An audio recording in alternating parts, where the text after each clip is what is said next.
Alam mo ba, na si Zeus ay anak ni Cronus sa kanyang kapatid na si Rhea na isang reyna ng mga Titans at kilala ding ina ng mga Diyos.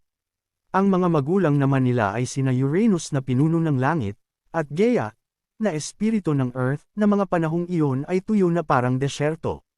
Nagsimula ang kwento nila nang magpadala si Uranus ng mga patak ng ulan tungo kay Gaia. At dito nagkaroon ng buhay at sigla ang Earth, at dito na nagkaroon ng mga lawa at karagatan. At dahil sa mga anyong tubig na ito, nagsipagtubuan ang mga halaman, bulaklak at puno.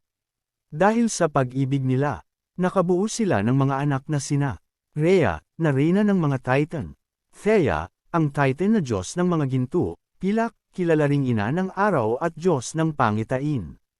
Croes, isa sa pinakamatanong na Titan; Oceanus, isa sa pinakamalaking kapatid ng grupo, siya ang pinuno ng karagatan;